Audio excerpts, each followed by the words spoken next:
Roses are red, violets are blue. Dating apps are awesome. It's true, said no one ever. Before you make a profile, there are a few things you'll want to keep in mind. And dating apps seem to be troubling for so many people. For that, we turn to Dr. Viviana. Hello, Hi. doctor. How are you?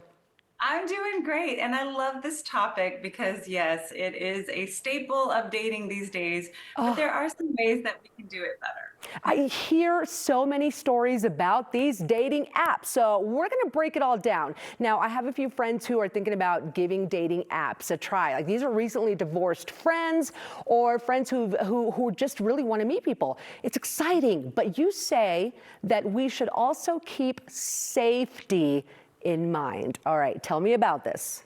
And no matter who you are, to be able to feel more confident and relaxed on a date. And one of the ways you can do that is by staying safer and practicing safer dating tips.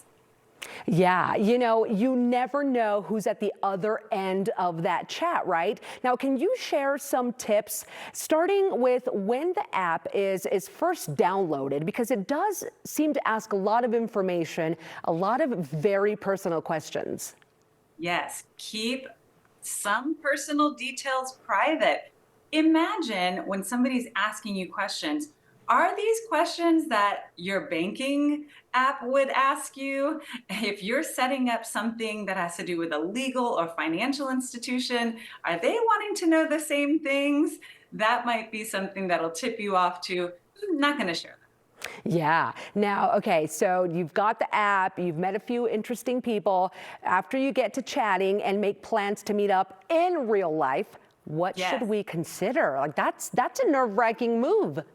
It is, and it is exciting, and we should still feel confident that going out in real life is the next best thing to do, and that is meeting in a public place for at least your first date.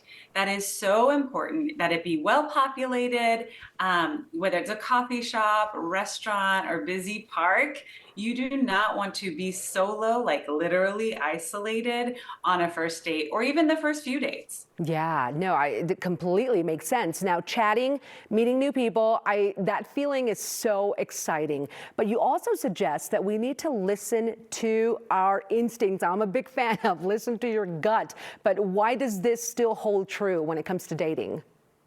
There are all sorts of studies that show that if you are experiencing visceral reactions to someone or something, it's probably a sign that you may need to listen to it. And especially when it comes to people that you don't know, assuming that every stranger is going to be your next partner or your next boyfriend, girlfriend, probably not the best way to look at it.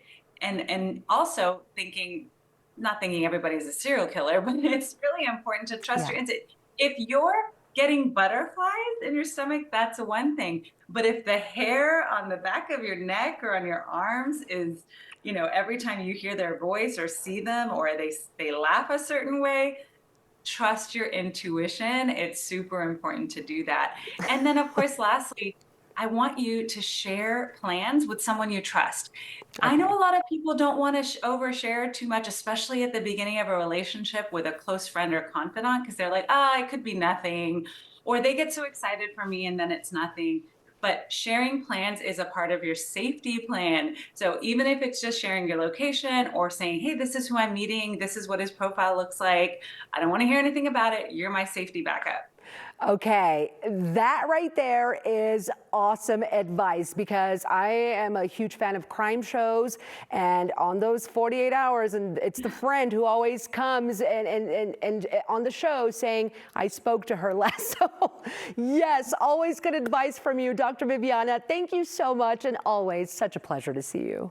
Stay safe out there, guys, but keep dating because love is there. Love is certainly there. Okay, you can learn more from Dr. Viviana. You can get a copy of her book. It's a good read. Just go to her website, drviviana.com. And when you do, use the word KOCO, C-O-C-O, and you're going to get 20% off. You can also follow her on Instagram, see what she's up to, at Dr. Viviana. And if you have questions, you've got relationship questions, you're going to go on a dating app, send them our way. and just email us, mycoco@9news.com, and we will get answers for you.